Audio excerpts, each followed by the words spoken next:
Welcome back to another episode of Front Row Cinema, a movie podcast for movie lovers by movie lovers. I am your host, TJ Trimboli, and with me, as always, my co-host. I got old Leatherface himself in the house tonight. I got Mr. James O'Reilly. Hey man, that's just what smoking does to people's faces, okay? You can't you can't Listen, we don't I judge here, know I know Leatherface, your all right? type always judging and Leatherface, I would never. I just appreciate you taking the time from your chainsaw ways to talk with us about your movie today. And it's each people week, like you that cause me to murder people with a chainsaw. You're not nice. I can't help it, man. It's my New York sensibility. I only have one speed. Each week, we take a look at my 1,000 movies I've seen in theaters and we see how well it's aged, along with the hype surrounding the film, its box office analysis, and legacy in the film industry. So, if you enjoy this kind of content, hit that sub button on YouTube, leave that 5-star review on Spotify and Apple Podcasts. It's how you help the channel grow. Jim, what are we watching tonight? We're watching the movie that gets forgotten but in all of these Texas Chainsaw Massacre movies. Because there's the original and then there's like the one they made in 2022. We're watching the 2003 version of Texas Chainsaw Massacre. The movie that, like, if a movie comes out and nobody remembers it, does it really exist? It's the question we're going to answer today. The 2003 horror film, directed by Marcus Nispel and written by Scott Kosar and starring Jessica Biel, Mike Vogel, and Eric Balfour. Now, interesting that you brought up all the other Texas Chainsaw Massacres, Jim. Have you seen all the other ones? I did not realize just how many Texas Chainsaw Massacre movies there were. I have not seen any of like the older ones. And for that matter, I haven't seen any of the newer ones. So I was going to say, I was like, you've this seen is the two. only one I had seen before was this one. Have you seen the Uh, original? No, I probably should go back and watch it, but when I was younger, like Leatherface like really freaked me out. It was like Leatherface and the Leprechaun always like threw me off. Damn Uh, Leprechaun. so I never really got into these. How many did they make in like the 70s and 80s? So there was one in the 70s. The original came out in the 70s. They made a sequel that came out in 86. The third one came out in 1990. The third one has Viggo Mortensen in it, which is like I feel like I got to go back and watch that one now. They made a Uh, Texas Chainsaw Massacre movie in 1990? Jim, not only that, they made another one called The Return of the Texas Chainsaw Massacre in 1995. This one has Renee Zellweger and Matthew McConaughey in it. What? That's Yeah, so nuts. yeah. So this wasn't even really that long since we had had a Texas Chainsaw Massacre movie. Yeah, maybe like 7, 8 years because that was 95. This one's 2003. And then they made a sequel, technically a prequel to this one called The Beginning. Then they rebooted it again with Texas Chainsaw 3D. Because that was all the rage for a while. Yeah, we needed that in the early 2010s. Then we got the villain origin story called Leatherface. Was it like Wicked? Did he have like did uh, he yeah, I don't know. It was must it like what the old lady in this movie was saying where people were just mean to him because of his skin condition? had to have been. Yeah, it's a prequel to the 74 movie, and it explains the origin of the lead character because it's just what we needed to know is why he Yeah, started because brutally murdering people with a chainsaw. that's all I was thinking the whole time. If I was watching the original Texas Chainsaw Massacre, it's like, what's this guy's motivation? You know, What like brought him to this point? that's totally the point of it. Yeah. And then there was the Netflix one in 2022, simply called Texas Chainsaw Massacre, because that was the next new big thing. It was like, is the movie called The Texas Chainsaw Massacre? We're gonna make a new one. Get rid of the. It's just called Texas. Like Gotta they be love punchy. doing that now. Like, what's it? What is it? The Fast and Furious? Get rid of that. Fourth one, just called Fast and Furious. That's all we need We'll have to keep a running list of these as we go too, because I feel like you're right. I feel like that happens all the time. all the time. I have only seen three of these. I saw the Netflix one for 2022 is the other one I've saw, and that one is god awful. So outside of the original, I imagine that the rest of the Texas Chainsaw franchise is probably just going lower and lower and lower until you hit the absolute bottom of the barrel. Yeah, I mean, I would imagine that sounds about right. We'll have to do some more research. We will. No, I got the DVD here because, of course I have to. And I don't think I dusted this bad boy off in ages since I bought it when it came out. And there was some wild stuff here, Jim. So this was came out as a box set that comes with a little packet that is called an evidence file that has fake crime scene photos from the movie. That's actually pretty cool. It ties in with the intro and the outro. Yeah. Very wild and a little creepy looking at those two, still pulling it out. I don't know how much of a fan I am of that. But we got our log line here on the back, and it reads: Group of friends take a detour while traveling through the back roads of Texas and encounter a chainsaw wielding maniac. What happens next is beyond anyone's darkest imagination and will leave you speechless and horrified. You've been warned. I'm just saying, if I like am given the starting point of they run into a chainsaw wielding maniac, like this pretty much goes in with like my darkest imagination, right? Like there's nothing that I couldn't come up with with that starting point in this movie, right? Yeah, pretty much. Uh, it's just wild, absolutely wild. So this was a first time watch for you then, watching this now? I might have seen this when I was a kid. Like I said, I don't really remember it. Yeah, because I think we came to the point last week that you didn't come with us when we went and saw it in I theaters. didn't see it in theaters for sure. Gotcha. And Um, I don't think we ever touched this again, like post, like even when I bought it. Like I don't, this wasn't a movie we were watching in high school come Halloween time all the time.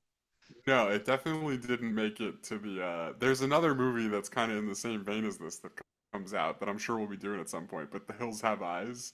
Yeah, yeah, It that's didn't, or like Dawn of the Dead from the early 2000s. Like this movie doesn't really like make the cut compared to some of the other ones that were in that same vein. So, I think yeah, we would I watch a like I lot. may have seen it back then, but I couldn't tell you. Who did you go see it with?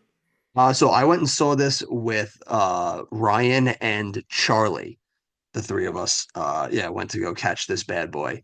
And I don't remember anything about the movie either, other than we saw it. Actually, no, I remembered one thing from it because when I was a high school kid, I loved the movie Grind. I don't know if you remember that movie, the skateboarding movie Yeah, I Grind. remember Grind. Yeah, Yeah. so big fan of that movie as a kid. And one of the dudes in Grind, his name is Mike Vogel. He was in this movie. And so that was why I wanted to see this movie. Like, and that's the only thing I remember about seeing this movie was that I cared more about going for Mike Vogel than I did Jessica Biel. Was he one of the main like the main group Hey, he was in this? he was one of the boys in Grind, one of the four that's like on the trip. No, no, no. I know in Grind. What was he in this movie? Oh, he was the blonde pretty boy that's making out with the hitchhiker that they picked up at the start of the movie. Yeah, gotcha. Yeah. Yeah. So it was hot on that guy's upstarting career, and then never really saw him again after Texas Chainsaw. So So silly. quick burn to a halt right there. Grind. What a blast from the past. Talk about a Yeah. movie I forgot existed. I never would have remembered that unless you pulled it out of me. Yeah, that's a deep cut movie right there. No, say Adrian Brody, Adam Brody. And now in the role of a lifetime, Adrian Brody is gonna skate this Adrian grind. Brody. Watch me do this lip grind. The OC starring Adrian Brody. Honestly, dude, I would watch the OC with Adrian Brody. That doesn't sound so bad. I mean, yeah, I guess so. He doesn't quite strike me as like 1999 to 2003 popular kid, Adrian Brody. He doesn't quite have that look. Oh, definitely not. Well, I think while they were doing that, he was rocking the pianist and stuff like that. So it was a little bit more dramatic fare compared Although to I the don't know OC. if you throw him in one of those baseball tees that says New York on it, maybe like that's pretty much a surefire way to make anybody look like a popular kid from back then. It's possible. We'll have to get him in a baseball tee, see how it works. But let's turn our attention over now to the box office now and see if this horror remake was up to par when it came to the audience. Numbers, dates, numbers, numbers, dates, array, dates, numbers. Show me the money. So we haven't done a lot of horror movies yet, right? This is our first horror movie that we're doing on the pod. Cool, because this is like this is gonna be an interesting box office because it's like this is a tried and true method to success that you see horror movies do even to this day. Low budget, high reward. Yeah, and it's like and like the reward is high only because the budget is low. It's like the Yeah, people who were spending like $80 million making whatever other movies we've talked about recently, Kangaroo or we're Jack. like, how did they spend so much? You know? Looking at you, Kangaroo Um, Jack. yeah, there you go. Right, like Kangaroo Jack was like $60 million or something crazy. Texas Chainsaw Massacre budget of 9.5 million. And I'd imagine that Jessica Biel is like a big chunk of that because she's like a pretty big name at this point. This is still in like the seventh This heaven is yeah, I was days. gonna say this is the seventh heaven era right now, so I'm sure she commanded a nice little penny out of it. Although I guess maybe I might be wrong. We'll probably take You a think? look later because I wonder how I much don't they know gave if this is like Mike her Vogel. first movie. I don't think she was in a lot of movies before this. So, but either way, They gave Mike Vogel lunch to be in it. yeah, they were like, dude, we saw Grind and we're loving what you're doing. And like, um, no, so but anyway, $9.5 million budget, and it's gonna open the weekend of October 17th to the 19th, right? So you didn't spend a Run lot of up. money. You're putting it out at a time of the year when people are go see horror movies. All really smart. And that opening weekend, it's gonna come in first. Nice. Takes a win It's right there. gonna It's a wow. W.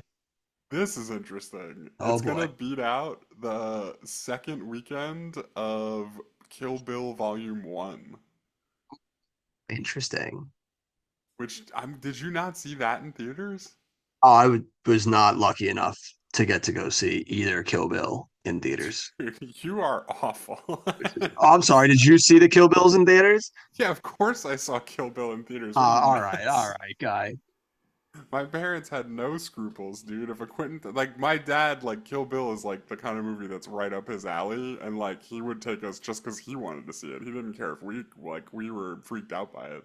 True, but we did learn from the Kung Pao episode that I did not get into martial arts movies until after I saw Kill Bill on home video. Yeah, So that's not the that's type of fair. movie Yeah. that would drive me out. Because like back then, even though I liked Pulp Fiction, Quentin Tarantino's not like the name he is like today, where it's like, oh, Quentin's got a movie out, I'm there. Yeah, what I'm learning is that there's a lot of things in 2003 that we're missing out on. Yeah. And I only get one pick every 10 episodes, so I'm not sure what we're going to do about that. But in the meantime, Texas Chainsaw Massacre opens number one with 29.1 million. So Beats out the second weekend of Kill Bill with 12.5. 29.1 gonna put us the number 29 spot on our list. Behind the Pokemon first movie with 31 million and just ahead of Castaway with 28.9. It beats the opening weekend of Castaway and Titanic. So Nice. So it's interesting. better than Titanic, is what you're telling me. Cool. Yes, you heard it here, folks. Texas Chainsaw Massacre is better than Titanic. Tell Yeah, your and then friends. the only movie it shares an opening weekend with here that's worth mentioning, because there's a bunch, but like most of them don't even make You like never even 50 heard of. grand, Okay. is coming in third place with 11.8 million. The John Cusack vehicle, Runaway Boy. Jury. Oh, all right. Yeah, that's what's up. Dude, what a weird time to put that movie out. You could put it out the week before Halloween. I think you're just kind of burying it. Like it's not really like I don't know. I'm not sure when else you would put it out, I guess. Like it's maybe not quite a January movie because it's not that bad. But like Yeah. when else does Runaway? It's not really a summer movie. It's not really like an August movie. I don't know. I feel like that's a like you're gonna try and hope to strike gold in like the March, April area or the November area. Like November before Thanksgiving. Like first week in November, you drop that bad boy.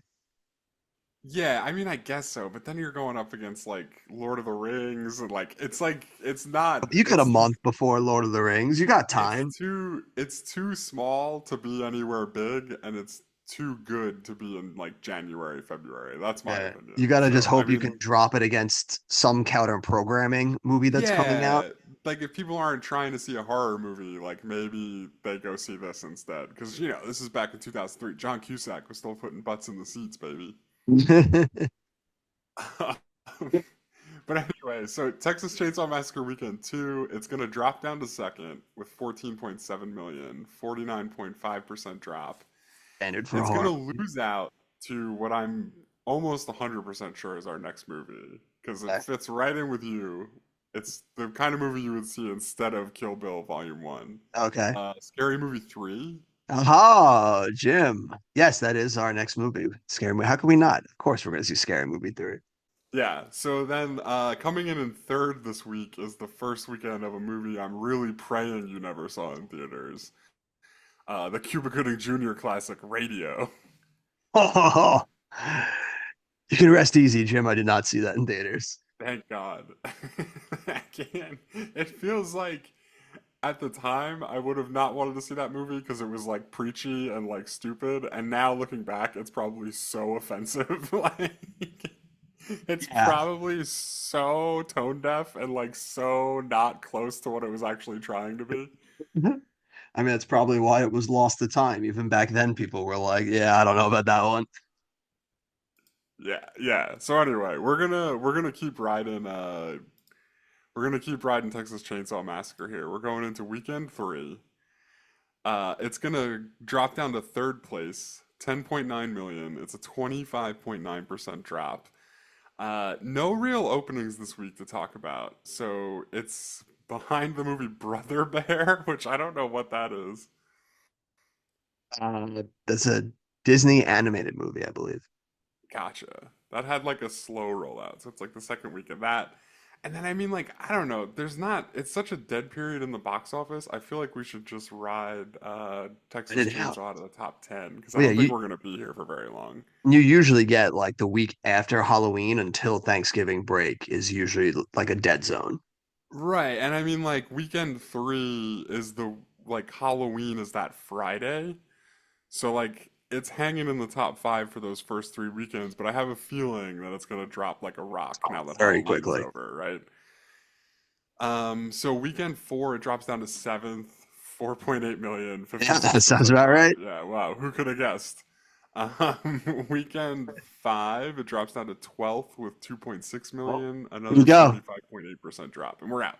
All right, so we got 4 weeks right there. That's joining a bevy of other talents. This is actually the second movie in a row we're doing that only made it 4 weeks in the top 10. It's joining Jimmy Neutron, Just Married, and last week's episode, The Rundown. Yeah, it's about right. It's about right. That seems like good company for this movie. I wonder if maybe too, like maybe they would have been better off releasing at like the first weekend of October then. So you get maybe a little bit more out of this. Because like you said, the second you hit November 1st, that's it. I don't want to play with you anymore. Like, well, Halloween's over. I'm done with you. Yeah, which that's an interesting point. Let's go take a look back. I mean, these are weeks we would have covered for sure, but there's no real horror movies coming out the first week of October either. Like, for context, the second week of the rundown is October 3rd to the 5th. And, like, School of Rock is out there. Some movie called Out of Time is out there. Jim, don't tell me you already forgot about Out of Time. We Oh, talked this is about the this Denzel like two Washington episodes. one. Yeah, Yeah. yeah, the Denzel Washington one. Sorry, we talked about this. Yeah. So like there's not the only thing that's even like remotely horror related is kind of Underworld, but even that's not really your classic like horror movie. That's Yeah, like a that's more like actiony, that's more like fantasy, sci-fi-ish, like and it's already in its third week. yeah. For whatever reason, this is kind of the first weekend that horror movies are coming out. Like Interesting. House of the Dead comes out the week before. Oh dear God.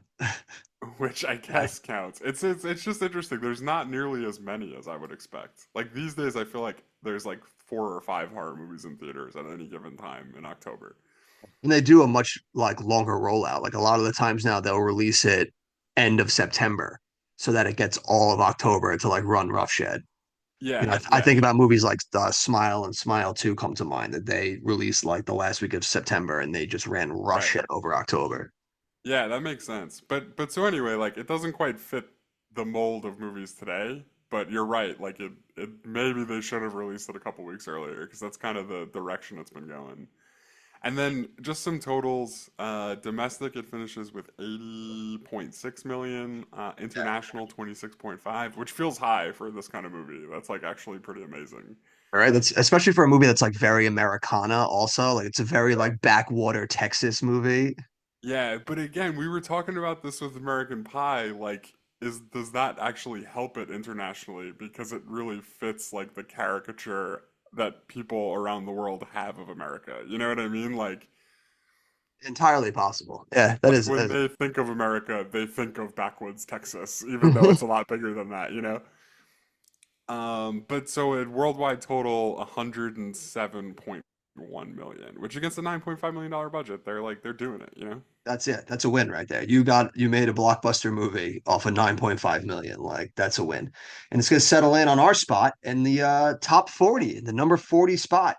Just behind A Knight's Tale's 117.5 million and just ahead of Jimmy Neutron's 103. Ooh. So Yeah. not So I not too mean, not too it's shabby. where it belongs, I guess. It's not quite like Blair Witch Project-y levels of like success, Yeah, where but you it's take like a small certainly budget and make like a gazillion dollars, but there's no way this is like a loss, right? Like yeah, no. nobody's like disappointed with this Yeah. number. It shows that even with like a middling reception, which we're about to get to, as long as you keep the budget low, this is a surefire way to make money. Yeah. Yeah. And because reception, not very good. Okay. We got a 37% from the critics, a little bit pretty wide dividend here in the audience. The audience was feeling this a bit more. They're at 58%. Still rotten, but a bit better on the audience side. A 6.2 from IMDb and the death sentence B plus cinema Oh, score. B plus cinema score. Get out of here, bro. That's B no plus good. yeah, B plus cinema score. Not good. Then we got some audience reviews here, Jim. I scoured some IMDb looking for some good stuff here, and we got a couple of ones that help lend the credence to what we learned last week, where everybody's just fucking crazy. So, so this first person writes, I've been to the movies 57 times this year, seeing one movie twice and three advanced screenings. This movie tied at 56 with The Eye Inside, which probably won't even be released because it was so bad. I can't say the acting was bad or the effects or even the camera work, but it wasn't fun to sit there. It wasn't fun to watch people die. It's a terrible story and a waste of space. I would rather be brutally tortured by a chainsaw than sit through it again. Total waste of my time and life. It's like, Wow. Jesus God. I like the middle where they're like to watch people die, and it's like, what did you expect to happen when you All bought a right, like, ticket to this movie? have you never watched a horror movie before? That's like the main point of a horror movie is like watching people die sometimes, and especially slasher movies. Yeah, like it's literally the name of the movie is the Texas Chainsaw Massacre. Right? It's like I can't believe they You started had to getting have a pretty good massacred. idea of what was going on. It's not like it was going to be a movie about like a quinceañera. Like it's like He was like, dude, he's like, I just can't believe people started dying. Like, massacre? What's that about? We got another one here, which I really enjoyed. He goes, this was a pointless remake. The kids look terribly out of place, and the acting is as bland as can be. This gore fest, hyped to me, is nothing short of a crap fest. The only gory scene in the entire film is what's his face's leg getting cut off by Leatherface. First off, how dare you insult Mike Vogel like that? Other than that, it's one death after another, and Jessica Biel lives for way too long. This score, 1.5 for me, and that's being kind. I can make $6 back, no problem. But New Line owes me 98 minutes of my life, and I want them back now. I can. That's like it's just some of these are so great, man. Like, what is that guy's philosophy? Like, I can make $6 back quick. Okay, yeah. But I want my 98 minutes back. Like, how? What are they supposed to do? Build like a time machine and warn you not to watch the movie? Like, they can't give you it back, dude. Get over it. So great. But yeah, I mean, I don't know. It's also like, yeah, like they feel like they called it a gore fest, but then said it wasn't that gory. These are all the one stars, right? They're the two one-star people. So this guy, not enough gore. One dude can't believe there was massacring. Another dude, not enough massacring for his taste. Yeah, I don't know. I mean, like, I don't know. It could have been a better movie, I suppose. I'm kind of with like, half of what that last guy was saying, but I mean, like all these when it all keeps these it to feel real too. critiques. They're not as fun as some of the other ones we've I know, done. yeah, They're and like way more straightforward. these are Why is definitely nobody real talking people. about 9/11? Yeah, that's true. Yeah, right. Where's my 9/11 symbolism in a Seabiscuit type review? They're not here Yeah. for these ones. Like, oh Out man. of control. And then I got two 10-star ones. Um, so here we go. This person writes, let me just start off by saying the original is a classic. I didn't have much hope for the new remake, but it absolutely blew me away. I was supposed to see Kill Bill, but thankfully I got to the theater and went and saw this one instead, and it was too good. I don't want to give too much of the movie away. Jessica Biel, brilliant, great actress. The movie was shocking, exhilarating, and I was on the tip of my toes. The storyline was so much more complex than that of the first one. I can't wait to buy this on DVD. We got a DVD shout out, baby. So now that's got to be a troll, right? Because like It's the got it. story is not complex, right? And Like, also, like you gave up on seeing Kill Bill because this was available. Like, come on, come yeah, on. it's crazy. I don't know. I do hope they got it on DVD though. Got to keep the physical media alive. I'm with them. And then we got one last person right here who wrote this, I believe, opening weekend. Well, folks, I've seen most of the movies that claim to be the scariest ever. The Exorcist, Rosemary's Baby, The Shining can't hold a torch next to the remake of the Texas Chainsaw Massacre. This movie's terrifying, creepy, graphic, disturbing. The original was mildly creepy. I highly recommend this to anyone who isn't easily unsettled by today's typical horror movies. This one will go down as being 10,000 times better than any horror movie ever released. It's like, dude, Wow. stop it. It's like, absolutely not. Like, absolutely not. That guy is an insane person. Um, and then I have one last quick one here, Jim, and I had to note this one because this dude he brought up Roger Ebert in his review, and I'll be damned if I'm gonna let some Roger Ebert slander go in any one of these IMDb reviews. Okay. But this guy goes, I went and saw Texas Chainsaw last night, even though I had read a review by Roger Ebert in our local paper yesterday morning that gave it 1 star. He didn't have a good thing to say about this movie, and I thought that was crap. The trailers looked good, and it was awesome and definitely worth seeing. Don't be fooled by his bad takes. My husband and Whoa. I are in our 40s, and we took two 16-year-olds and three 14-year-olds, and everybody loved it. What are you doing, lady? Dude, that is, I don't know. That's kind of like, I would have said like Chud alert. I'm trying to think if a Chud would like hate movie critics more in 2003 or hate remakes of movies like Texas Chainsaw Massacre in 2003. It's kind of a toss up for me. It's a toss up. Definitely a toss up. And I could see you taking two 16-year-olds. That's not a problem. But three 14-year-olds, that's wildly on the line. Like I don't know, dude. It's just a movie. Nothing that bad happens in this. nothing that bad. I mean, it's insanely gory. Yeah, I mean, no, it's definitely gory. Like it deserves like an R rating, but it's not like I don't know. I guess like gore never really like I never Bothered really you? thought of gore as like when it's this cartoonish. It doesn't seem like something It's like true. a It is. 14-year-old couldn't handle. You know what I'm saying? It's true because it is very cartoonish in the way that they stage a lot of the massacring in this Chainsaw Massacre. Yeah, like it's not quite like a movie like Hostel to me, where it's like just like Oh, really Jesus. realistic and like gross. You know what I mean? Like Yeah. Yeah, I feel that. But all right, so we've done our due diligence with the people reviews.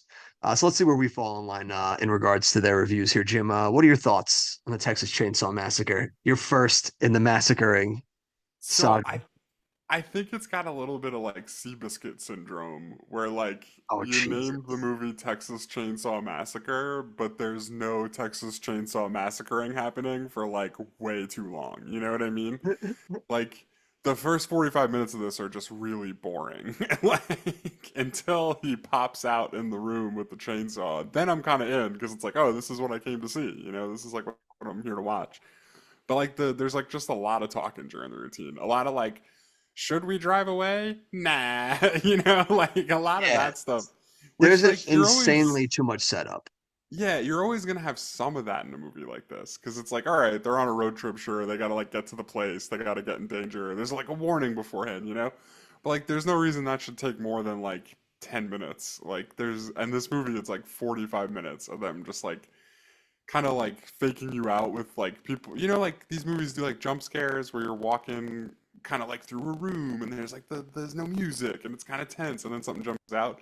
It's like they did that for 45 minutes but nothing jumped out like the whole time, you know what I mean? Like they just keep faking you out with them ready to drop that other shoe, but then they're like, oh, not yet, not yet. Because like Yeah, them going to the creepy house using the phone, what's his name gets bonked over the head. Oh, very cartoonish also. Like he just comes out of nowhere, just clocks him on the head with a club. Like what yeah, a yeah, Bugs Bunny cartoon. And then she leaves to go all the way back to the car just to then for them to go back to the house again. It's like, dude, why are we doing all this? Like you're just yeah. setting And in up the way too much meantime, shit. like nobody's like getting killed. There's nothing like No happening, chainsaw you know? massacring happening Yeah, whatsoever at that point. right. And Yeah, so and like, no, go ahead. no, I'm gonna agree with you there at the point too that I didn't think of it at the time, but once you said it, it's now there's so many images of it flooding into my brain of just how cartoonish this is. Because even the scene that the one user review talked about where Mike Vogel gets like half of his leg cut off, the way it just slices the leg in half is like literally like a cartoon. Like it just severs it so perfectly. And it's just like, dude, the way it just like slung off into like the oh what he's like running through the like laundry. The way it just like severs through Yeah, and flies to the laundry. I'm like, dude, this is so silly. yeah, yeah. Well, I think the laundry is like a nod to the first, like the original movie too, right? Isn't there like something like hanging laundry in that one? It's possible. I haven't seen the original probably even longer than I haven't seen the remake. I don't know. I've never seen it, and I could just be entirely making this up, but I feel Yeah, like the that's laundry what. could just be a horror staple, maybe. I don't know. No, it Yeah, seems like that might be a throwback.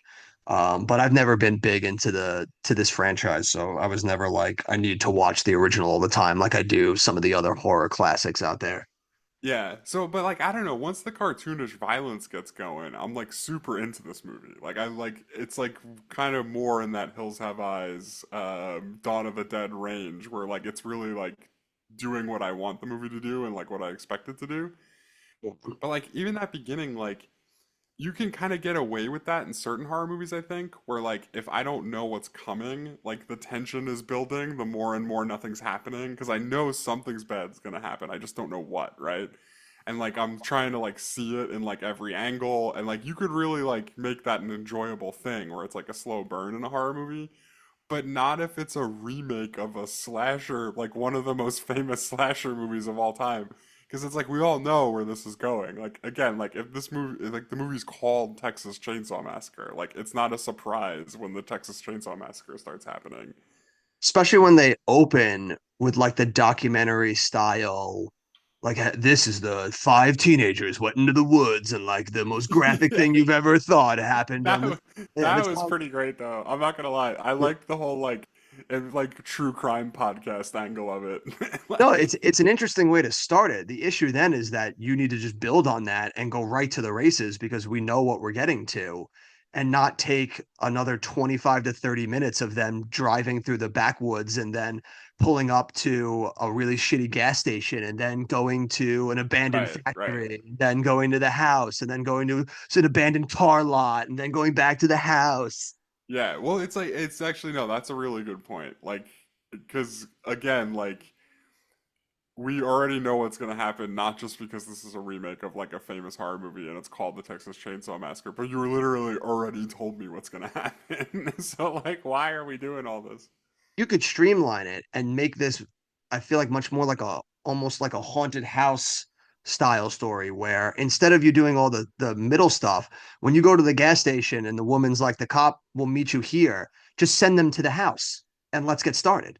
Make it like the first Resident Evil game. They go into the house and now they're locked in this house with this chainsaw wielding maniac, and they got to find a way out. There we go. Yeah, We're off to the sure. races.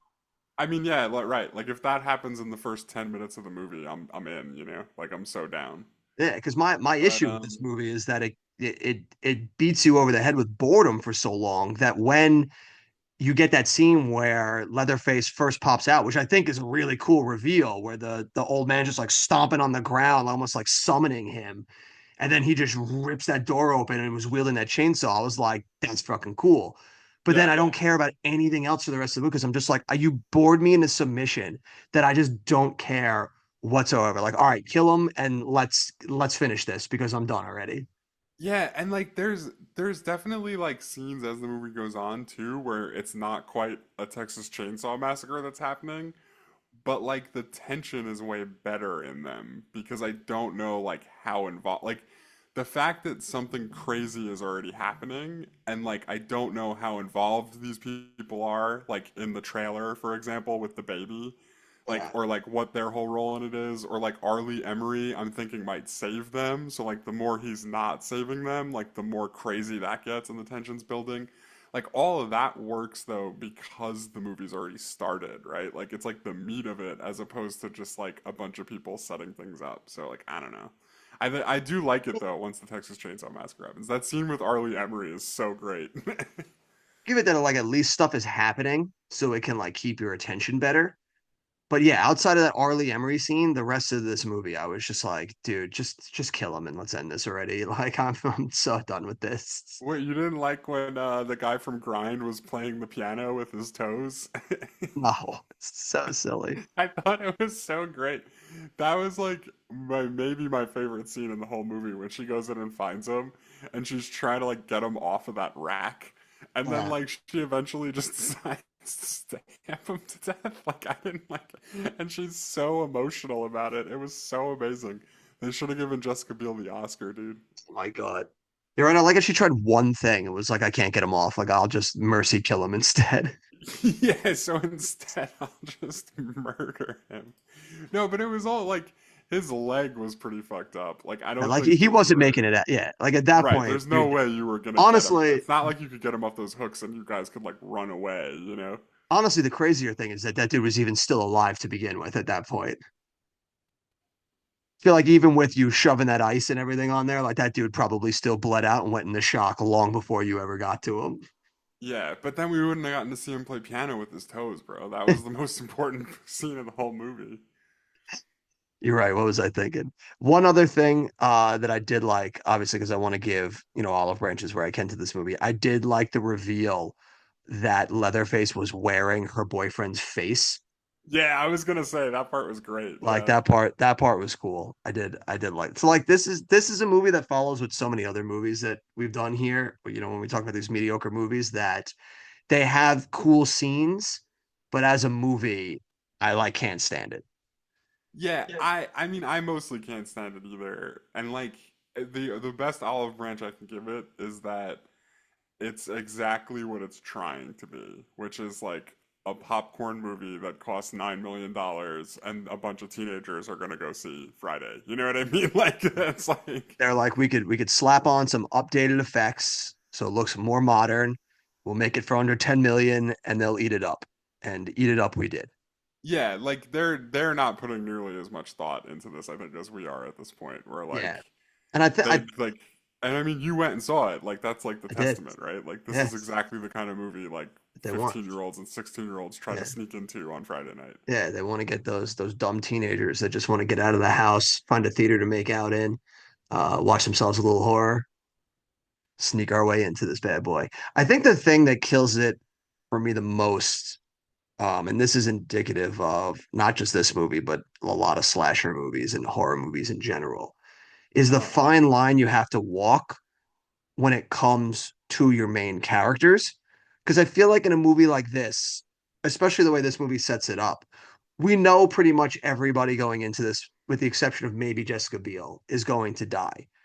So I feel like you're stuck with two options here is you either have to take the time of the setup to endear ourselves to these characters to the point where you don't want any of them to die, and that falls flat in this movie, or you go the opposite route where you make all of them detestable enough that I'm waiting to see them die, but they don't go that route either. And I do Yeah, the so like, problem is that I don't know if there's any like quote unquote characters in this movie as oh much yeah, as there's like cardboard also cutouts who are waiting to get chopped with a chainsaw. You also know what I mean? also fair, Like also it's fair. like it's like an entire cast of red shirts. Like it's like if you were Yeah, watching Star Trek, but instead of Jean-Luc Picard, it was just like, you know, five like people you've never heard of and you have yeah, like absolutely no connection to whatsoever. the most character development we see in this is that Jessica Biel wants a ring, and he's like, "You'll get that ring," and then he dies not being able to give her the ring.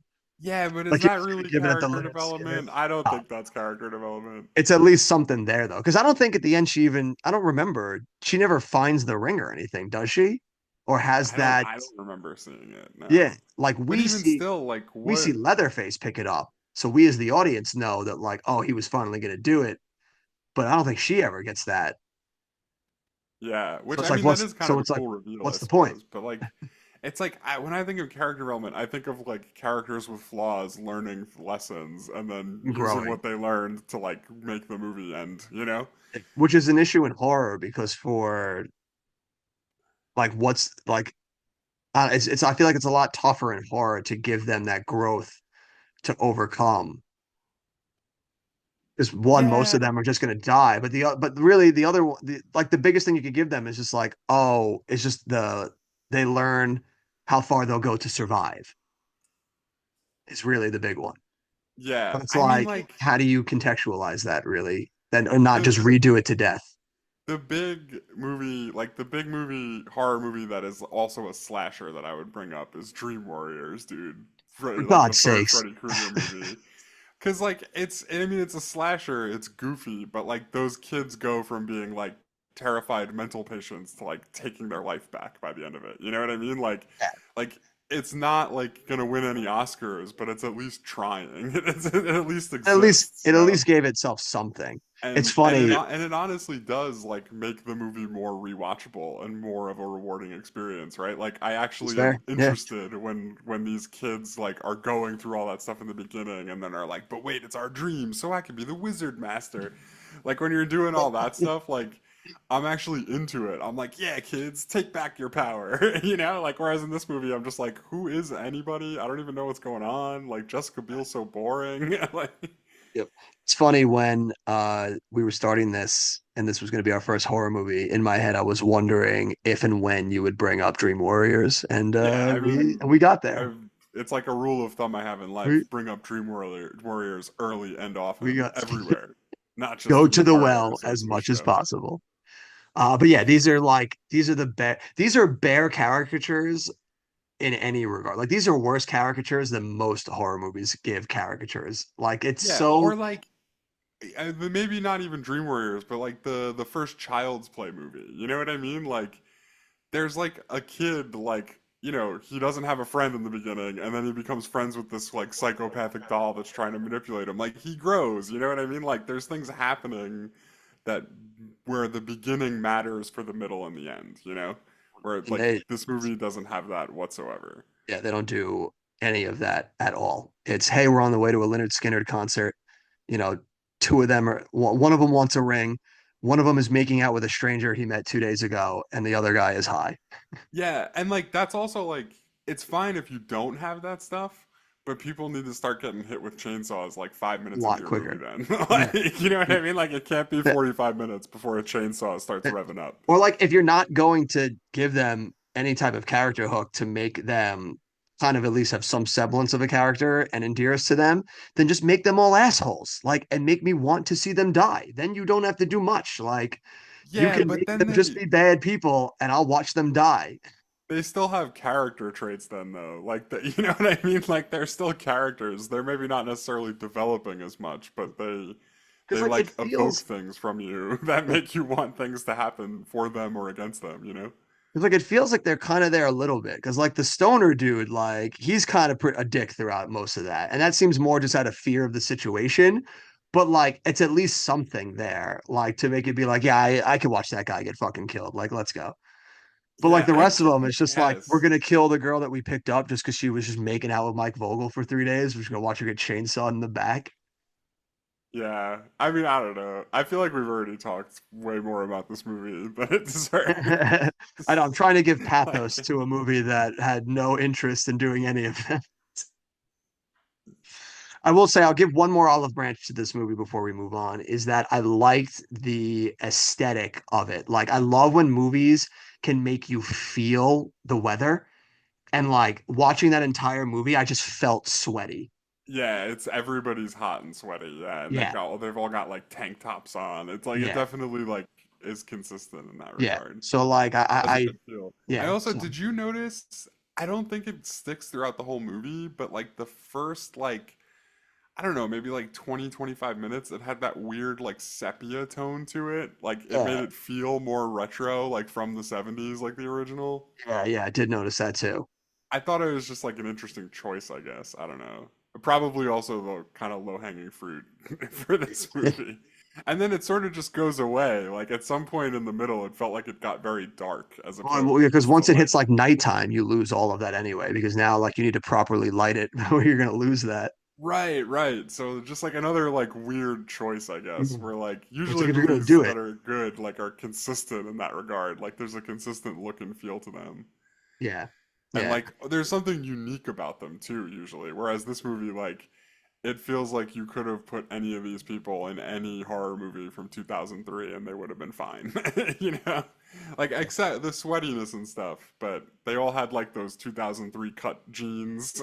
Oh Like yeah, the guy had the Mike. baseball tee. Yeah, Mike Vogel in his tank top, just showing off the muscles all day. Yeah, right. Right, he could have just as easily still been in the movie Grind with the way he looked, Right? Yeah, right? exactly. Like he could have Like been a you put skater a dude who's just you put sweaty a because he's been skating. yeah, you put a skateboard in that van, bro. Like it's a grind sequel. Yeah. It's just like it feels like such a weird choice to me to like keep it present day too. Like it feels like you should lean into the retro side of it and just like make it still the 70s, you know? But I don't know. I guess that's You just said, preference. oh, it is still the 70s in it when they do it. Is that it was supposed to be the 70s in this movie? They're going to a fucking Leonard Skinner concert. You know You think what? In you think retrospect, that actually makes a lot of sense. I you was like, think it's dude, is Skinner 2003 and touring in 2003? I really thought 2003 they're that. going to see the dead band Leonard Skinner. Yeah, I don't Go know. see That was Gary lost on Rossington me. and 9 other dudes. I thought it was present day. Yeah, so then I take it all back. This was they did it horribly then because like like everyone was dressed like it was 2003, dude. Like what were they thinking? No, Jessica Biel's got like the just the way she's like ripped up the shirt to like tie it off with the I don't, jeans. dude, I don't Like know. I she's think you're really grasping at straws here. no, she's wearing like literally an outfit that anybody in the early 2000s would have been wearing. Like the Oh way yeah, she that's what I'm saying, Yeah, right? yeah, yeah. Like That's what I'm saying. No, I'm agreeing with you. I'm not okay, going okay, against yeah, you yeah, on yeah. that one. They're dressed like it's Yeah. 2003, Yeah. yeah. Yeah, no, they're dressed like it's 2003. I guess I'm looking at some of the pictures now. The one girl, now that you mention it, has kind of like a hippie outfit on. But I She's don't the know. It's closest just one because she's like the hitchhiker. it doesn't look very 70s. I don't know how to explain it. Well, Maybe it's it's because more like the they give the them film such as opposed to I think the issue is that the clothes are so plain. And there's outside of like the baseball tee and the hippie chick, there's really nothing to differentiate it from today or 2003, I should say. Because it's like Jessica Biel's got like a white t-shirt on. Mike Vogel's wearing like a wife beater. Like these are like, how are you supposed to differentiate time periods when they're wearing like just like a stock t-shirt and like a stock guinea tee? yeah, I dude, honestly, as I'm going through these pictures, I think part of the problem, like, it looks way more digital. Like, I don't know if they would have like actually shot this digitally, but it looks way too new. You know what I mean? Like, it doesn't look like I'm trying to think like something like Stranger Things or like Dazed and Confused is probably a better example. Like Yeah. that movie like almost looks like it was made in the 70s. You know what I'm saying? Yeah. Yeah. And No, no, like I, this I can kind see of what you're saying. fails at that. And like to the point where I didn't even realize it was supposed to be in the 70s. Like I literally thought it was 2003 the whole time I was Amazing. watching it. Amazing. And I did. I like double taked when they said Leonard Skinner. I was like, dude, what a weird band to go see in 2003. Like, what are the odds? Crossing state lines to go see Leonard Skinner 2 in 2003. For real. Jessica Biel's jeans are literally the most 2003 jeans I've ever seen. There's no Right? way those are Yeah. from the It- 70s. it's oh my god, I hate this movie. I'm done. I'm done talking about this movie. Yeah, yeah. So I guess we Sounds can move on to IMDb then, right? yeah, yeah, let me see. We're diving into Jessica Biel.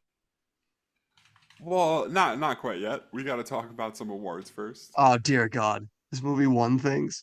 If it wasn't Razzies, I don't want to hear it.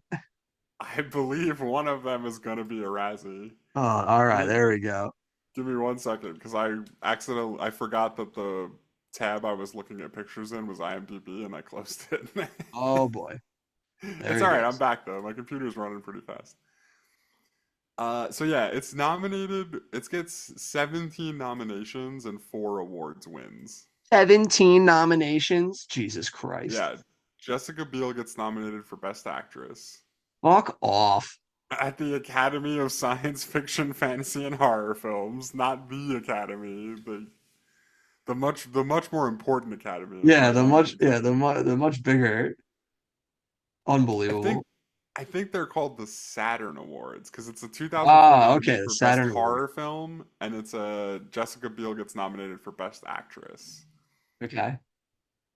Um, which let's take a quick look who she's up against in these because that would be interesting. I'm interested to see if this really stands out in this category where I'm just like, yeah, wow, a lot of those other movies are way better. Yeah, a lot of heavy hitters that she's going up against. So nominees for best horror film, yeah, it's like exactly what I was just saying. So Here we nominees for go. best horror Here we film, the winner was 28 Days Later. Okay. All right. That's fair. Cabin Fever was nominated. Oh, And then these are kind of more like in the same vein, although I would say that Chainsaw Massacre is worse than like most of these. Final Destination 2, Freddy vs. Jason, Jeepers Creepers 2, and Underworld. okay. I like some of those. And then Best Actress for Jessica Biel is so wild to That's me. yeah, that's they're like we But actually all didn't right, nominate anyone else that year. these are almost Teen Choice Award levels. Although Okay. there's definitely a lot more like interesting stuff mixed in because Uma Thurman wins for Kill Bill Volume 1. But she also gets nominated because the amazing part about awards is movies like Kill Bill Volume 1 and Freaky Friday go up against each other. Jesus. We Like of Kill Bill Volume course. 1, Jamie Lee Curtis got nominated for Freaky Friday. Uh, we're also in there Kate Blanchett from The Missing. Like it's like Like such a weird mix of movies, dude. that's so funny. Kate Beckinsale's in there for Underworld, Jessica Biel for Texas Chainsaw Massacre, and then maybe the tops of the tops. Jennifer Connelly for The Hulk. Or Dude. just Hulk. Just Dude. Hulk. Like you were saying, they took the Yeah. "the" out. It's just Hulk. It's like, dude, what a collection. Like, could you imagine like you found out you're Quentin Tarantino and someone's like, hey, like Kill Bill got nominated for a Saturn. Like, oh, guess what? You lost to Freaky Friday. Like, kill me. Yeah, right, exactly. It's like so wild. Such a crazy movie. Like, I don't even understand what that even is. The Academy, I guess science fiction, fantasy, and horror. Yeah, that's like a real mishmash. Yeah. It's a lot. It's like, what if we just threw three genres together and just gave awards for them? It's like, yeah, all right, Yeah, sure. right, right. Yeah, science fiction and fantasy I get mashing together. Horror is like But a like throwing weird horror in twist. there is like, I guess because maybe like you get a lot of sci-fi horror that kind of like melds in there. Well, yeah, but if it's a sci-fi horror, Then it's great. just But like, sci-fi. where does Yeah. Texas Chainsaw Massacre fit into horror, sci-fi, and fantasy? You know, I mean, those two are way out there. Not a lot of correlation. Um, it's the winner of the BMI Film Music Award. What? I think Okay. isn't BMI like a big music company? Maybe All of its film I don't music. know. You're telling me the Something. soundtrack for this got love? It won, yeah, BMI Film Music Award. And then, What? but really moving on to the really important thing, the Sitges Catalonian International Film Festival. Swear they're just making shit these days. Yeah. It was the nominee. It was nominated for best film, which like absolutely requires investigation. Let's see. Best. Like we saw 6 movies that year: Texas Chainsaw, Cat in the Hat. I have a feeling that money goes a long way at this. It's oh, you know what? There's like wow, They there's separated like by genre. 50 nominees. Get out of here. Like Nope, it's not they're we're done. not reading all of them, no, Yeah, because like they're I've done. never even heard of any of them. Ong Bak the Thai Warrior is something I've heard of. What? They're just Um like, just write your movie in a hat, and we're just gonna pick a bunch of nominees out of it. yeah, it makes more sense. The eventual winner was The Blind Swordsman, Zai Tochi, something like that. Sure, why not? Which I'm sure that movie is way better than Texas Chainsaw Massacre. I can't believe it got nominated for best film of anything. Out of like And then 50 it nominees. is nominated for worst remake or sequel at the Yeah, 2004 Razzies. now we're talking. But the real showstopper of these award ceremonies, there's two that we really care about, right? Yeah, It's nominated for 2 MTV Movie Awards. Jesus Christ. Okay, let's hear it. 2004 Best Villain. The guy who played Leatherface gets nominated. Well, Sure, to why be not? determined. Give me hold, please, for the other Sure, best villains. sure, why not? Give it to him. Uh, Lucy Liu eventually wins. All right, there we go. There's still some hope left. Yeah, I think we might have covered this because Jeffrey Rush from Pirates is one of them. But Yeah, like we Demi Moore's definitely. in here for Charlie's Yep. Angels. Yeah, we went through Yeah. these ones Okay. So before. then breakthrough female performance. Jessica Biel. Jessica Biel is nominated.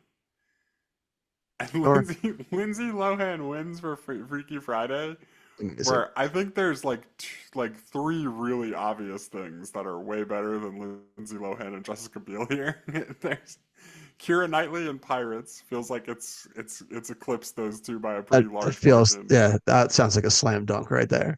Uh, and then Scarlett Johansson in Lost in Translation. I'm pretty sure she got nominated for an Oscar Yeah, for right. that Yeah, movie, right? she got nominated for Oscars for that. They're like, nah, Not the nearly teens as don't big of a care. breakthrough performance as Lindsay Lohan in The Freaky teens are like, Friday, though, yeah, but right? did she survive a chainsaw wielding maniac in Japan? I don't think so.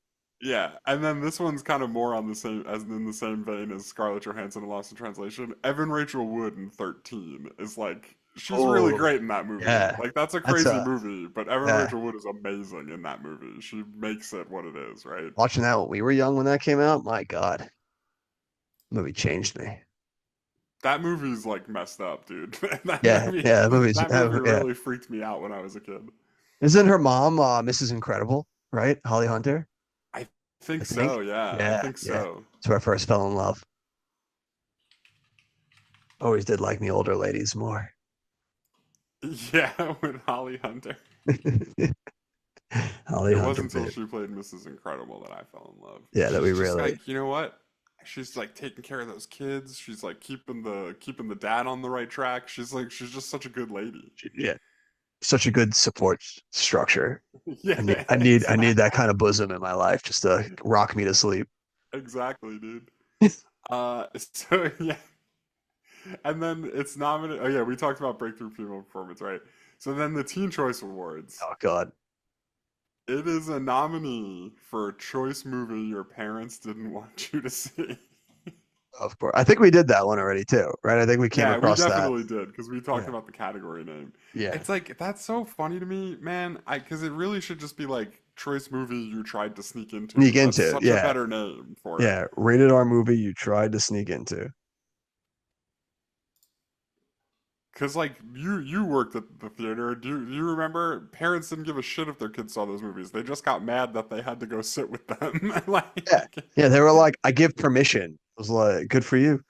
yeah, it's But like like, that's cool, man, but that's not really how it works. Like, yeah, can your kid just sneak into it like a normal person? yeah, right. Like, Like, how do we dumb can your really have to kid be? argue about Yeah, this? just Like, buy a PG. It's a tried and tested formula for a reason, lady. You buy a PG-13 movie and you sneak in.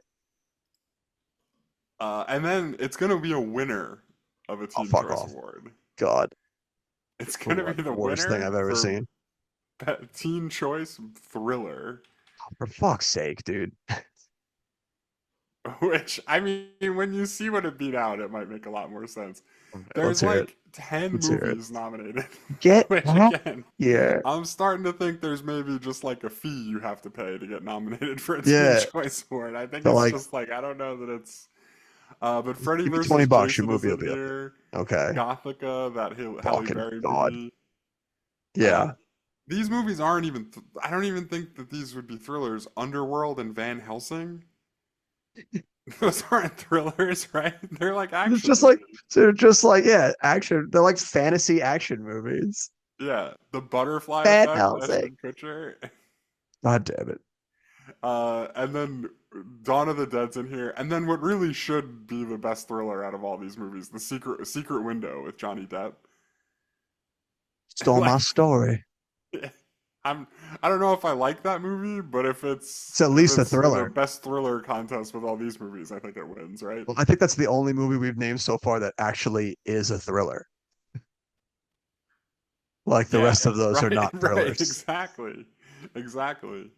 And then there's more awards here, but that's No, really the yeah, ones that please, matter. The please Teen save Choice me. Awards and the MTV Movie Awards are really where it's all at. So Please then save let's me from that. go. We'll talk about Jessica Biel a little bit. Oh, the Beelster. Um,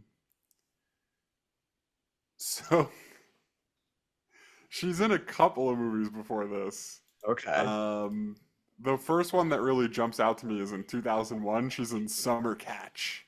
Oh, dude. Now So that's really where the superstardom begins. That right, movie. she's broken out by the time Texas Chainsaw Massacre has come out. She's like a teen movie star, That's in yeah, my opinion. that's a classic right there. 2002 Rules of Attraction. Never saw it. Me neither. And then 2003, she does Texas Chainsaw Massacre. 2004, she's in the movie Cellular. Do you remember this Oh, movie? dude, that's an early Chris Evans vehicle right there, man. Yep. Yeah, he's got to use the cell phone to try and help the woman who got kidnapped. God, we used to make cinema. Yeah, I want to go back and watch Cellular because this is a movie I like forgot existed. But there's a lot of big names in here: A William lot H out there. Macy, Kim Basinger, Chris Evans. Didn't see it in theaters though, Jim. So either your own time or you got to pick it in the flick we missed. There's no. Can we just start doing a podcast where we go and talk about 2003 and 2004? There's too many Epic, good movies, dude. epic time for cinema. Yeah, we just spend the whole podcast talking about 2003 summer. Would you? I'm guessing you would take Cellular then, right? Or Texas Chainsaw. Jim, I would take the dump I took this morning over Texas Chainsaw Massacre. All right. So then there's no there. This is like not even a good one to play this or that on. The thing is, we got to the bottom of it. She was in movies before Yeah, Texas Chainsaw she was. Massacre. She was. And also, like, she'll come up again because the movie after Cellular, we did go see in theaters. Yeah, yeah. Blade Trinity, baby. Blade Trinity. So we will, this will not be the last time we see Jessica Biel. Yeah, I think we'll wait till Blade Trinity because those will be more interesting. Those will be more interesting More questions. There's a interesting this couple or other in that. here that I really want to talk about too. So, There are plenty of movies going through here that we did see. Honestly, this is a return to form for Jessica Biel here on the pod. We did Valentine's Day already. oh, did we go over her in Valentine's Day? Oh, but I'm saying she's just a repeat. This is our second movie now that we're doing that she was in. I don't think we did Interesting. anybody for Valentine. I think you did the director for Valentine's Day. You did what's his name? Gary Oh yeah, Marshall. we did Gary Marshall. That's right. How Yeah. could I forget? Yeah. Yeah. How could you forget?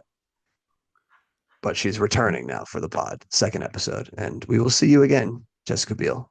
So we will return to your filmography when we get to better movies. And let's just do the director really quick. He's got Has he done 110 anything directing else? credits. What? So he's got 110 directing credits. Absolutely not. No, we're not going to go through all 110 of them. We're just going to do a couple of highlights here. He gets a he's this this is interesting. He's an assistant director on National Treasure. Okay, nice. 2004's National Treasure. I like how after Um, they gave him the directing for this, and then after that, you're gonna be an assistant for a little while. I think you got a few more years. Yeah, he's another guy. He's directed like a bunch of music videos, and I'm not gonna go through Yeah, what do all of them not, are. please do not say any music And videos. we're not gonna talk about any of them. We're just gonna talk about his movies, like starting from Texas Chainsaw Massacre and after, right? Okay. So 2004, he makes a TV movie of Frankenstein. I don't think I've Jesus ever Christ. seen that. Nope. Thank you. I'm so interested that there was a TV Frankenstein in 2004. I really got to go check that out. Oh my God, good. Starring Adam Goldberg, by the way. Oh, What? Jesus. He plays Frankenstein. No, I'm just kidding. He's like fourth build. Woo. 2007. Do you remember the movie Pathfinder? Oh, Jim, that's still to this day one of the only movies we all as a group collectively walked out of in the theater. I remember, and we still have to do it, right? Yeah, we're gonna actually have to see the end of it now. I remember being really into Pathfinder before we actually watched Pathfinder. Pathfinder, and Yeah, then about halfway through Pathfinder, I was like, I don't like Pathfinder anymore. we were all like, I don't know if we can do it. All right. So, do you take Pathfinder? Well, I guess we could talk about it then. I don't know. Yeah, I'm gonna have to wait till we watch it again. A couple other things coming up here. 2009's Friday the 13th, 2011's Conan the Barbarian. So they basically were like, And you're then only allowed to remake movies. yeah, you're only allowed to remake movies that we're not really trying too hard to remake. And then 2015, I've never even heard of this. This is his last real like credit. Exeter, Never heard of it. Exeter. You could spell it. I still never heard of it. I was just saying it sounds like Exeter, like it's like I'm gonna Ah, leave now, you know, like it's like not it's not that. It's like a different Exeter. all right, that clears it up. Still never seen it. Yeah, so I don't know. I think that's about it for IMDb deep dive. That sounds about We've right. already talked too much. Yeah, It we've didn't already even do good at the Teen Choice Awards. exhausted as much as we can, and I know we're not getting the Roger Ebert drop, because much like the drop, Roger Ebert gave this movie. Jimmy, would you like to take a guess at what Roger Ebert gave this movie? Somebody said it earlier. He gave it 1 star, right? They gave it 0 stars. Oh, 0? No way. Raj, with the first zero we're coming across, calling this a contemptible film, vile, ugly, and brutal. Yeah, it is ugly. He's I right. It Here, is like dude, not even ugly like in terms of like people getting hurt. It's just like it looks ugly for like most of it. Raj always gets to the heat, the crux of the argument. So I'll turn it to you, Jim. Where do your thoughts lie? Your final star rating for Texas Chainsaw Massacre. I mean, I D. think D. we answered Sorry. one important question, which is if Roger Ebert can give something a 0, we can give something a 0. Like then it's allowed. This is true. This is true. If it's good enough for Raj, it's good enough for me. But I don't know. Like I feel like I want to give it a half a star because like like I get what it was trying to be, and I get that it probably succeeded at being like that teenage popcorn movie for early 2003. But like I that movie's very much not made for me, you know, and I didn't really enjoy it. So half a star Yeah, and I mean like if only because like it gets kind of like tongue in cheek fun to watch like for the last like half an for the last hour or part. so. Yeah, I'm like right there with you. I'm gonna give this bad boy a oneer. It's brutal to get through, but there are some moments that make it at least somewhat worth my time. I want to say I made it to the end, so that's something there. So I with think I'm a contractually obligated to make it to the I'm end. That's the contractually only obligated reason to I make it did. to the end here. So with oh Jim, this is gonna be all right. So with a 1 from me and a point 0.5 from you, gives us an overall score of 1.5. So now we're gonna do battle for the last place spot here on our list. So for the worst movie of all time here on our pod, fighting it out. Do you take the Texas Chainsaw Massacre or do you take Kung Pao Enter the Fist? Texas Chainsaw Massacre Yeah, I by would a also. lot, Yeah, I would honestly. It's also not take even Texas. close. I would also take Texas, and I think a movie's gonna have to do a lot to beat Kung Pao into the fist. But all right, so the Texas Chainsaw Massacre just barely manages to avoid the last place position, sits now in the number 55 spot, behind Jimmy Neutron's 2 and ahead of Kung Pao's 1.5, which I can't think of a more deserving place for you to be, Texas Chainsaw. Now, we're not taking a guess for next week because you already guessed it. We're doing Scary Movie 3, returning to the parody franchise, the Scary Movie franchise. We did the first one, we skipped over 2, and now we're back for number 3. So it's going to be fun to dive back into that one. Do you have a recommendation for the people, Jimbo? I went and saw Wicked. I thought it was okay. Like, We're I don't know. You're not gonna go see it just because I recommended it. So I'm sure you all saw it already. But I don't know. Did you I see would it? What'd you imagine. think? I would imagine people went and saw it already. I also saw it. Was not the biggest fan of it.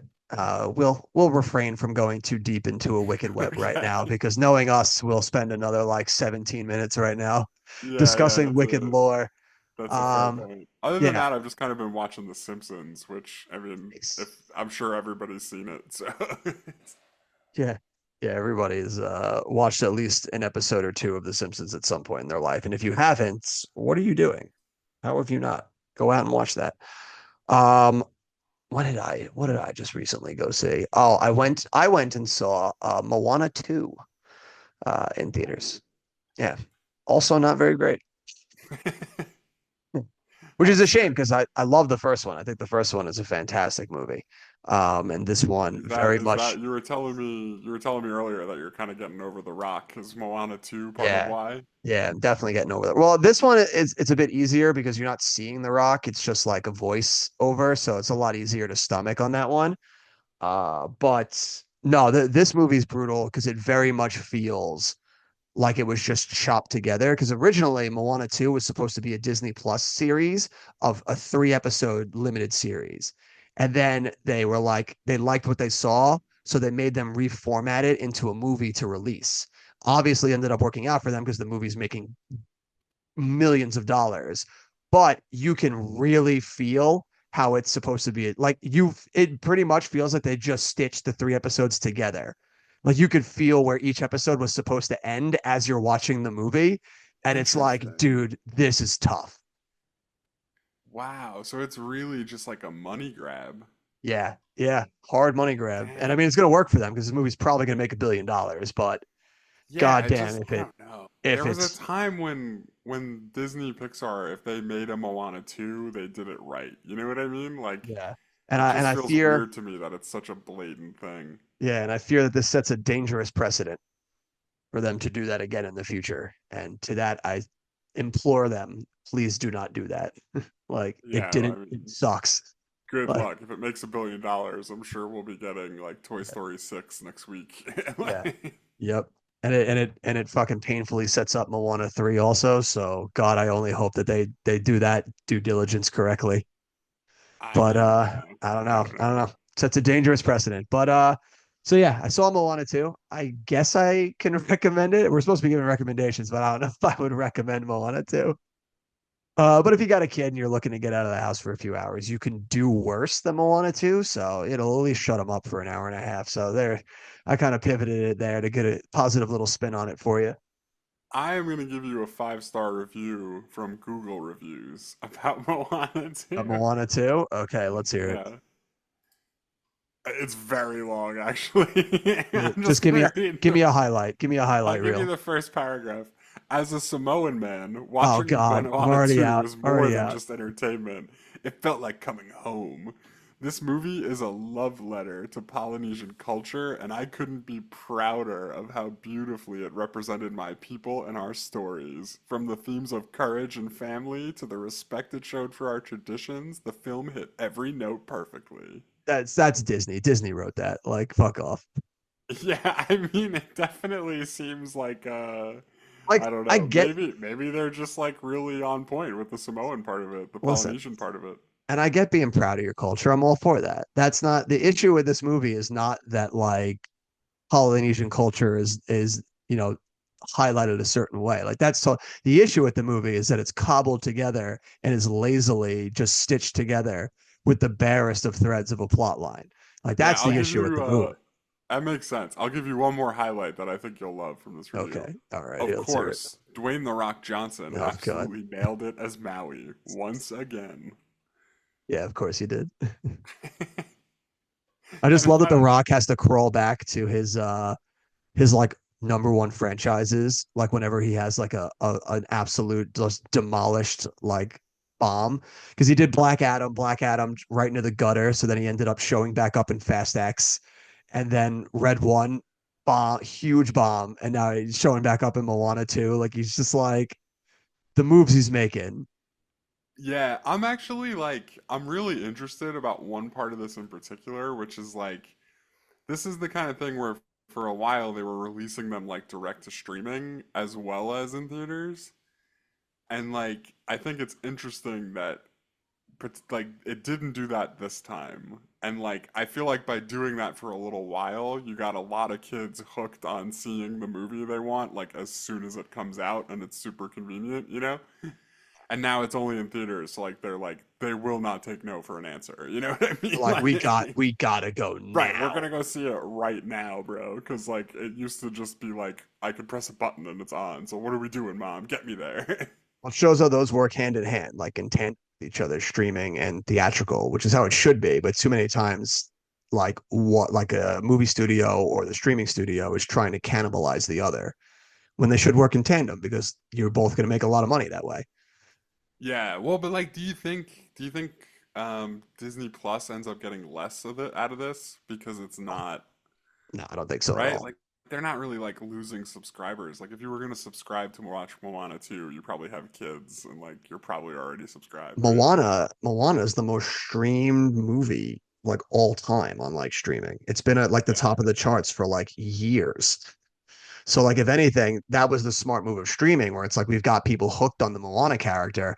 Now if we put a Moana movie in theaters, it's like you said, Right. the People are kids are gonna like, we go. gotta go. We gotta go now. So like that almost feels like that should be, what you shoot for going forward. Especially if you're going to make like these kind of like franchise movies, it's like, hey, we have this character that's got this lifeline on, streaming that people really like. If we make a movie now and put it in theaters, like that's extra money in our pocket right there, in addition Yeah. to the subscribers. That might be a way to kind of maybe not make back all of it, but maybe make back some of those like physical media sales that you lose out on. Yeah, and I mean, it's kind of what TV shows have done with streaming forever, right? Where like they Yeah. get you hooked on a TV show by binging it, and then they're Yeah. like, "Oh, by the way, season 3 comes out tomorrow on Yeah. actual television." Yeah. And like Like The Moana was 100 like, is the one that got me. I remember that. yeah. Moana, I feel like was a good layup to test it because obviously the first Moana came out in theaters, did very well, goes on to streaming, it becomes the most watched thing on streaming. We make a second one, we put it in theaters, we make a lot of money. Makes sense. I think the true test now is going to be when they release the Mandalorian movie in theaters because that is a thing that originated on streaming and became really popular. So if they put that in theaters and that equates to a lot of money, they've now proven that we can create these things on streaming that hit a zeitgeist moment that people love. And then if we make another thing of it and we put it in theaters and it will do money. And now we've got an extra set of revenue in addition to what we're pulling off of subscribers for this thing. Yeah. Is Gina Carano gonna be in Something tells me she might not be making an appearance. it? Is who's directing it? Don Favreau. I was gonna say that they bring Favreau in. Yeah, Yeah, they that brought makes Favreau sense.